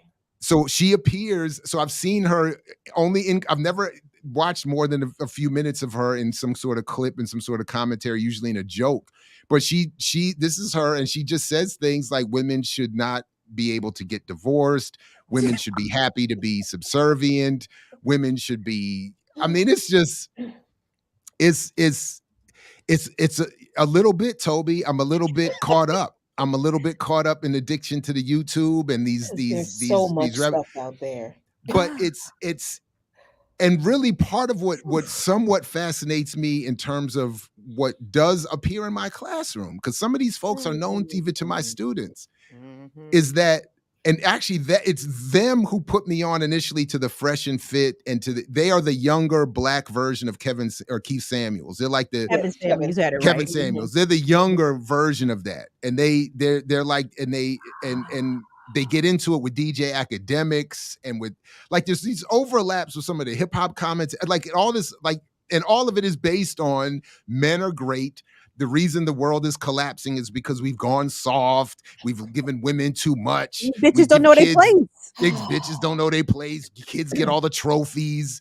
The men are just like what we in Diallo were making fun of. We're all gynocentric and all that kind of stuff. It's I'm so sorry your daughters have to live in this world like Exactly. this. Like I feel so like this. Like I'm used to the stuff shit, is Jackie. just- You feel me? Like I feel bad for the baby girls. I feel so terrible for the young women, girls. I am so sorry the world is like this for you in 2023. I'm so sorry.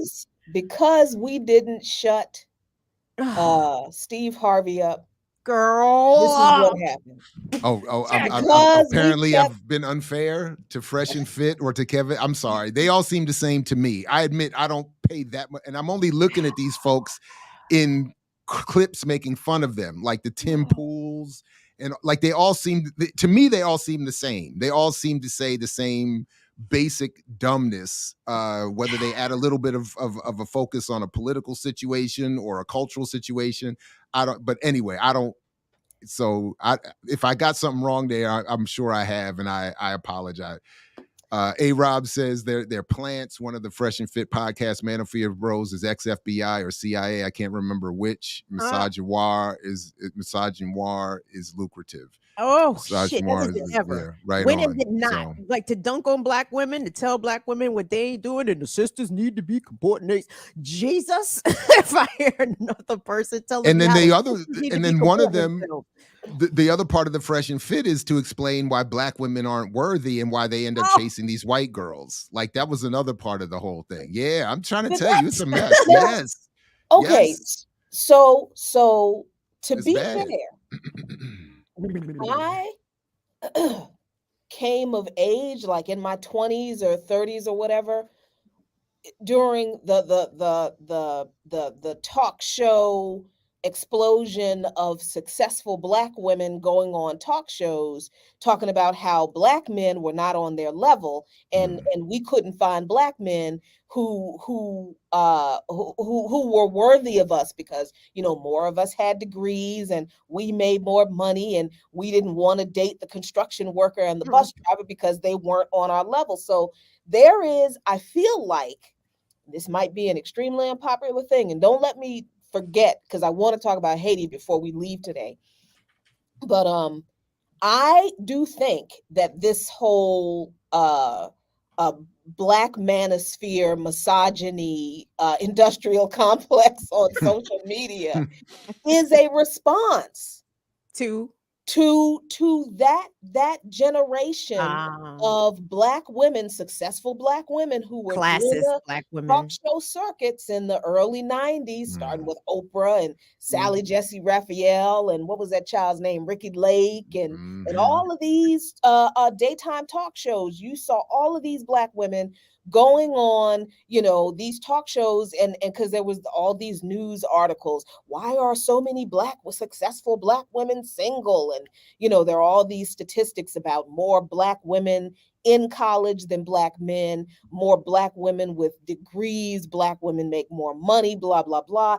Obviously a very capitalist framework for relationships, but largely, and I say largely because I think I'm probably in a unique place because I live in Washington, D.C., grew up here, tried dating in my 20s and 30s here. It fucking sucked because everybody is on the, networking. And this was at a time when everybody was in college getting their MBA because that was the thing. And it was all about who you And you were in D.C. doing this? Girl, Man, every quote unquote successful black man in DC has 12, has a dozen to pick from, 20. And remember those statistics in Atlanta, how it was exasperated in Atlanta, like there's 50, women for every black man in Atlanta, like. So I just really feel like this weird misogynistic YouTube show thing that is going on is a part of the response to that. And that's not something that I'm like, oh, this is something that that Black women did, but I'm not going to sit here and lie and say that I did not sit in the midst of Black women who were my age, 20s, 30s, having conversations about Black men ain't shit. You know, these brothers driving the bus, he can't do shit for me because, you know, I'm pushing a Benz and on a, and it's like, yo, first of all, I hate y'all. I hate y'all because you, and I think for me, I may have kind of thought like, why is it hard for me to get a, you know, to get a guy? Because it wasn't because I was materialistic. I just didn't like stupid people. I just didn't. If the only thing you were going to talk about was sports, then I'm sorry, we couldn't. That just drove me nuts. But I mean, aside from that, it wasn't like, oh, I can't go out with you because you ride the bus. You know, you don't have a car. If you can't come pick me up, and if you can't, you know, pick me up in a certain kind of car, if we don't go to a certain kind of place, then you're not on my level. And I could not. So I stopped dating, period, for a long time, because it's like, clearly, and from the men's point of view, it was like, it was weird because it was like, well, the first thing they ask you is, what do you do? You know, how, and then, you know, do you have a business? I never had business cards. But that's all of that is that's kind of uniquely DC. Would you say that? And this is why I'm saying maybe I'm in a unique position, because maybe other people in other places, other Black folks don't go through this, but here it's a mess, and it's always been a mess because it's always been focused on what you do, what your title is, how much money you make, where you live. And for a lot of brothers that I met in where, like, places where I worked, because I used to work for a lobbying firm. So a lot of Black dudes that I met in the political arena, when they found out I lived in Southeast, they didn't want to have nothing to do with me. Because I'm like, oh my God, she's a hood rat. Wow. You know, Wow. so they automatically say I'm a gold digger. So, you know, I want their funds. I'm like, yo, I work for a reason. I don't need your shit. And anyway, I don't even like you. So I feel like, and again, maybe my perspective is very, very unique because Washington, D.C. is a unique place for Black folks to try to have social interactions. But I really feel like this whole misogynistic manosphere industrial complex on YouTube is a response to that period of time where you couldn't turn on a daytime talk show for a couple of years consistently without seeing some show where Black women were sitting on the stage talking about they can't find a good man because, you know, they make more money than Black men, and you know, the bus driver won't doing it for them. But then it went through an overcorrection, right? Because then we come into the 2000s, 2010s, and here we come with Steve Harvey, Think Like a Man. Here we come with all this advice. Here we come with TD Jakes, Woman Thou Art Loosed. Y'all bitches need to get in y'all prayer closets. You bitches ain't praying right. Okay, you bitches need to get your shit together. How you gonna pull a man if you don't cook? How you gonna pull a man if you don't fix his plate? How you gonna pull a man? How you gonna pull a man? How you gonna pull a man? Yep. You feel me? And it's like, shut the fuck up, man. Like, but the Black woman who drove our daughter's school bus at one point got very upset with me when I requested that she not play Steve Harvey's advice lines on the radio on the way to elementary school with my children. And Steve Harvey's the leader of this community, Jared. My daughter came home one day and was like, who is Steve Harvey and what is he talking about with this, that? And I was like, what? All the work I do to keep you away from him, and she's playing him on the bus? God bless you, sir. Thank you for your I child was like, not knowing who Steve Harvey was. Thank you for your service. Parenting. She Thank said you. something to me, and I remember saying, you know, like, you know, with all due respect, my kids are only on the bus for, I don't know, like 30 to 40 minutes out of your day. Like, that's all I'm saying. I'm not saying you can never listen to them. I'm not like your band, but just in a few minutes, my daughter's on the bus. Can we put on something? Just turn it off. How about just let the wind blow through the window? Just leave it off. Boy. But anyway, yeah, I was like, so at a very early age, some of these kids are getting, you know, But I So they hate grow this up for the knowing who to kids. listen to for advice. I hate Anyway. I hate this so bad, especially I mean, and this rhetoric is also harmful to young boys as well. You know what I mean? Mhm. There's harm in that for them, but it's so harmful for young girls because couple this rhetoric with the influence of social media and the ways that these young girls are trying to curate themselves, trying to, create themselves into this desirable package so that they will be palatable for male consumption, for the male gaze. It's like I just hate this for the girls. I just hate it really bad for them. And then they hear and then these young boys are consuming this manosphere talk. And then what kind of expectations are they bringing to the young dating world? Do you remember my that? And I know, Jack, you want to. I'll be quick because I know you want to get to Haiti before we leave. But just quickly, there was that. I've told it before, but I'll never forget it. That one year when my oldest was in 6th grade, and I was on that chaperoning trip for their school camp out, whatever. And I had to stay in the boys' cabin. And I overheard them. We were supposed to be lights out. And I overheard them they're having to, talking and this, that. And then all of a sudden it got real graphic. People started reciting rap lyrics and talking about what they were going to do with this girl and that girl. And I started texting a friend of mine because I wasn't the main chaperone. It was somebody else who was supposed to be there. I was only there because my daughter was in another, and I wasn't allowed to sleep in the same. So, and I'm texting a friend like, when do I get involved? You don't. You just listen. Well, did you get involved? I did, because when they started going through the roster of girls at the school that they were going to do stuff with, I was like, if I hear my daughter's name, I might get us all arrested.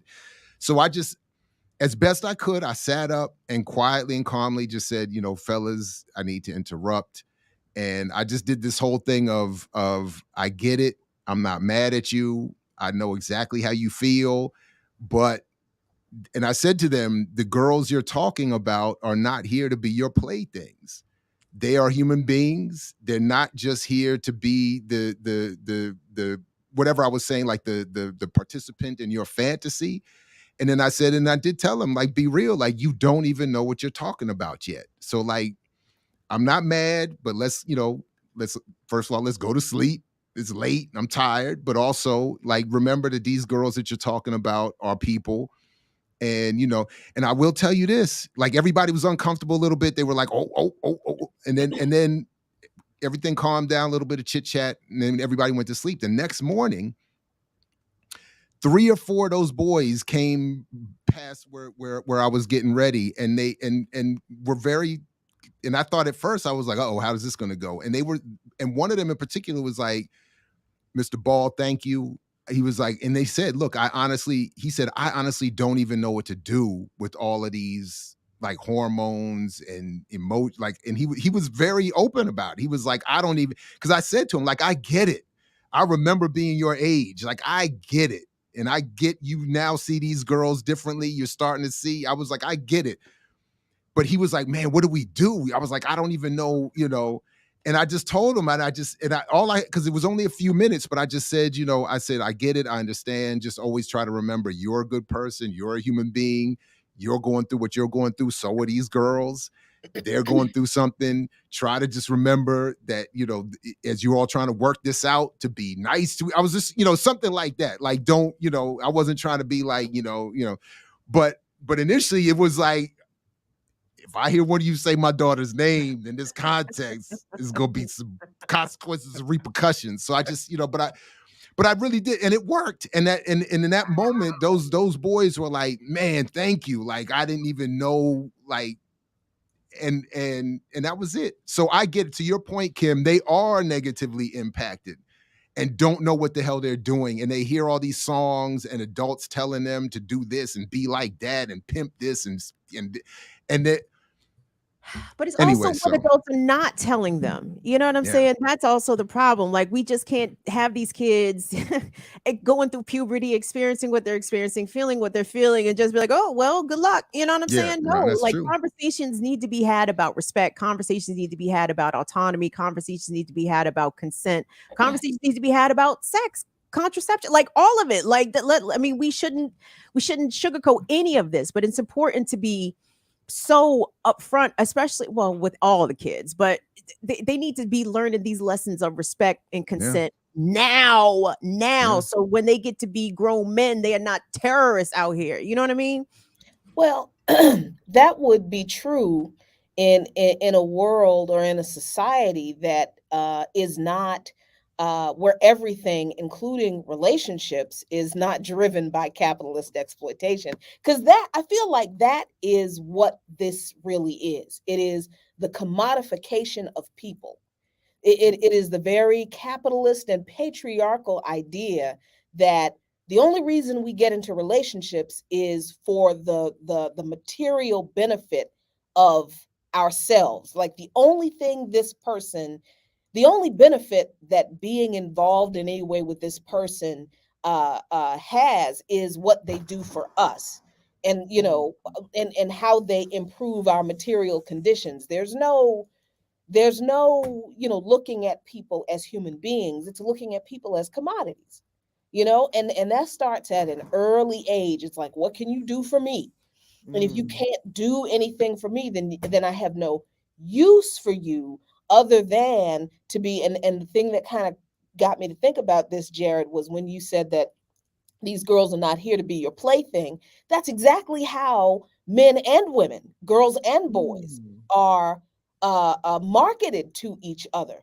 For women, for girls, men are they only exist to provide us a good life if we marry them, and we're supposed to marry well, right? Marry well for girls still means marry a man with a good job who can take care of you, and that always means materially. It doesn't have anything to do with how he treats you as a human being, how he values you as it's all about what the other person can do for you materially. So I think our messed up ideas of relationships, it's all rooted to capitalism and patriarchy, even down to how we look at gender and gender roles. God, I'm so tired of just women need to stay in. Man, fuck you, I'm gonna do what I do. and yet I think that the most liberating thing for me, and I really do have to talk about Haiti, the most liberating thing for me was to meet Abdus Lukman at 45 years old, and to meet that dude and marry him, and to find out what it felt like to be loved as a human being, a whole human being with my own thoughts, with my own whatever that he didn't always agree with, but he was like, that's all right, you my girl, you my boo. I think you're nuts on this particular issue, but you my boo. I that there is no perfect relationship, because ain't none of us perfect. We're never going to get that if that's what you're looking for. There's no such thing as a perfect relationship. But if you can find someone who sees and treats you as a full and whole human being, and respects everything about you, and respects you as you are, and wants all of you in their life, that is the goal, regardless of material status. Because that man ain't had nothing. I made a whole lot more money than he did, but what he brought to my life, I can never replace it. So that's that. So I'm sorry, I'm just off on a little tangent right now, but quick question, and we're gonna get to Haiti. I'm sorry, but we're gonna get. I just have a quick question for the Lukmans and for the Balls. Like the division of domestic labor. How did that work in your household, Jackie? That man loved doing laundry. I know that's right. I was just he would wash everything. He one of the things he thought was hilarious was that I had so much lingerie. He was just like, how does one tiny person, like, I remember the first time he did laundry, it was like 6 months after we got married. And I guess he was kind of nervous about like how I would feel about him doing laundry. But so he just couldn't restrain himself. And so he just did all the laundry one day. I was like, where the clothes at? He's like, girl, I'm doing this laundry. I'm like, oh, cool. Thank you so much. And he said, I got a question though. How does one little bitty tiny person have this many fucking drawers? I don't understand. what the hell are you doing with this miniature? And I'm like, how is somebody your age not have as many as you do? I don't know what is going on. But he liked doing laundry. He really enjoyed it. And he liked washing the dishes. So that's what he did. And I kind of like vacuuming and like arranging stuff. So that's what I did. It was never like, a conversation, because you're a woman, we both cooked. We cooked different things.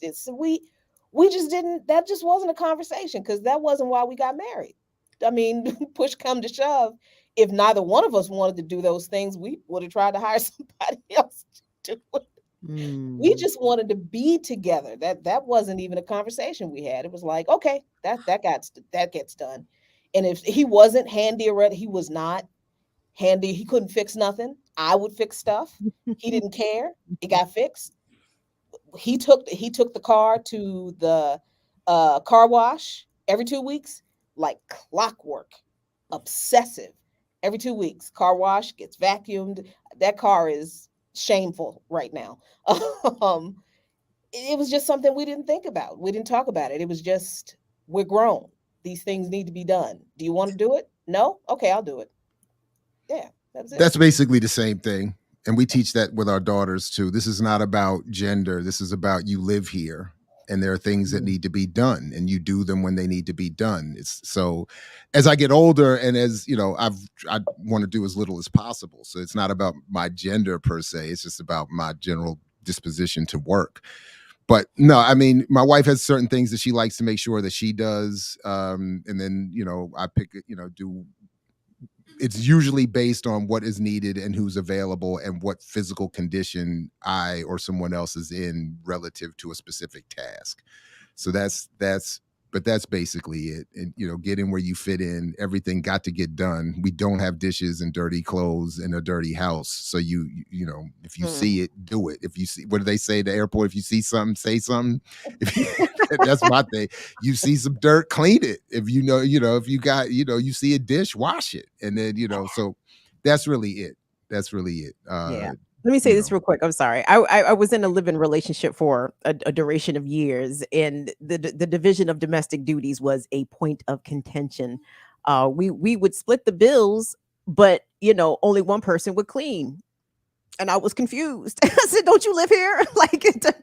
Is there a reason I'm always picking up socks?" It drove me crazy, and it disincentivized me to ever want to live with another man again. Because I'm like, you just expect me to pick up, just me though. Anyway, and I know not all men. I got it. But it was a tiny bit of a red flag and a bit of a wake up call. Like, I hope this is not the expectation that I am. Ain't nothing wrong with the maid, but am I the maid? Like, am I the only am I the only cleaning person here? So anyway, that I didn't like that. So anyway, I'm disincentivized to reside again with another man. Yeah, I I'm mean, looking it's for a wife.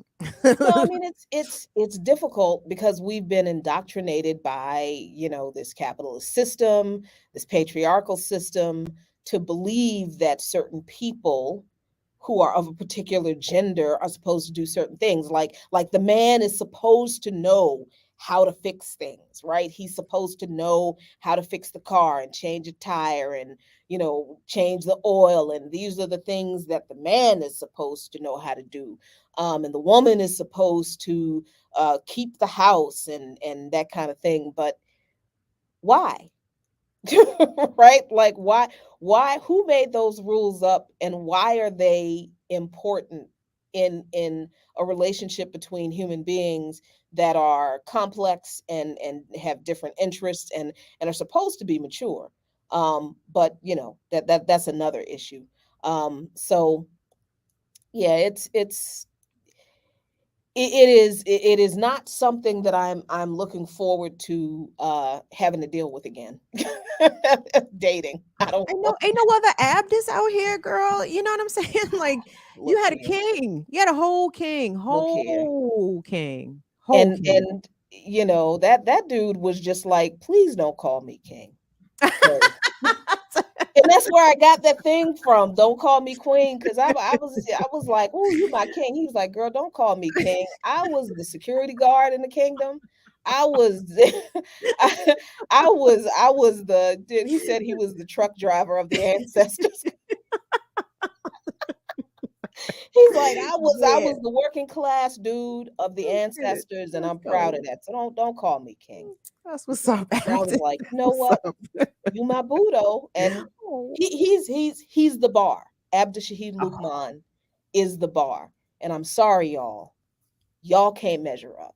I don't know what to say other than Get in your prayer closets, fellas. If you want to call Jacqueline Luqman, you niggas better get on your shit. Get in your prayer closets. Get prayed up right. Ooh, Lord.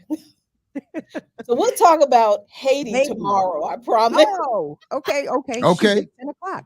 Yeah, it's 10 o'clock. Damn. All right, well, good people, we'll see you tomorrow morning with more Jackie and more focus on Haiti. And we don't know who else will be here, but make sure you are at the Remix Morning Show. Like, share, subscribe, do all the things you can to help continue to grow the platform. And like Fred Hampton used to say, to you, we say peace only if you're willing to fight for it. See you tomorrow with more Remix Morning Show. Peace, everybody. See y'all.